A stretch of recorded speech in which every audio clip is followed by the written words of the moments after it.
가와사키 흉기 난동 사건. 2019년 5월 28일 일본 가나가와현 가와사키시에서 끔찍한 일이 벌어졌어. 아침 7시 45분쯤 노보리토역 근처에서 한 50대 남자가 두 손에 칼을 들고 거리로 뛰쳐나와 무차별적으로 사람들을 찌르기 시작했어.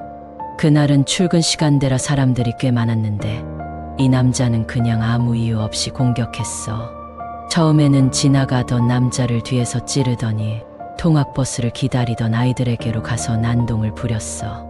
사립 카리타스 초등학교 학생들이 버스를 기다리고 있었는데 그 남자가 죽여버리겠다면서 애들을 향해 달려갔어. 애들 중 몇 명은 급히 도망쳤지만 결국 많은 아이들이 다치고 말았어.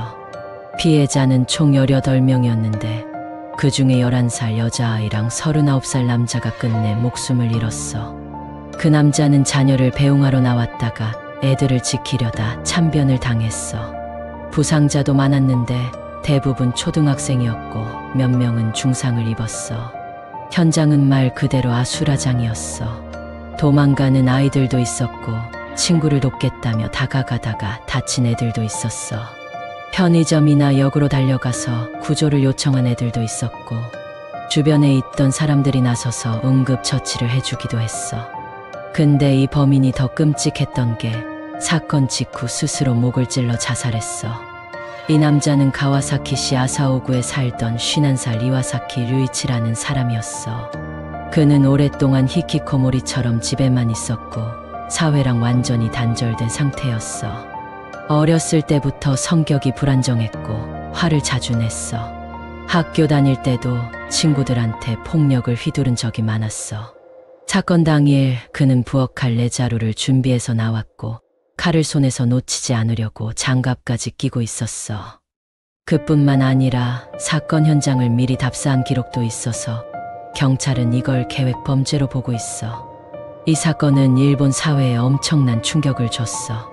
특히 피해자가 대부분 어린이라는 점에서 공분을 불러일으켰어. 많은 학부모들이 이제는 어디에서도 안전을 보장받을 수 없다며 불안해했어. 사건이 터진 뒤 아베 신조 당시 총리가 직접 등하교 안전 대책을 마련하라고 지시했어. 카리타스 초등학교는 사건 현장과 다른 곳으로 옮기고 경비를 강화하는 등 대책을 세웠지만 이런 조치로 아이들과 가족들이 입은 충격을 완전히 치유하기는 어려웠어. 그리고 이 사건은 일본 사회의 고립 문제, 특히 히키코모리에 대한 부정적인 시각을 더 강화시키는 계기가 됐어. 히키코모리 지원 단체에서는 이 사건 때문에 히키코모리 전체가 낙인 찍히지 않았으면 좋겠다는 성명을 냈지만 이후에도 비슷한 사건들이 터지면서 사람들의 편견은 쉽게 사라지지 않았어. 일본 정부는 이런 묻지마 범죄를 막기 위해 순찰을 강화하고 정신건강 지원을 확대하겠다고 했지만 근본적인 문제를 해결하기는 쉽지 않아 보여.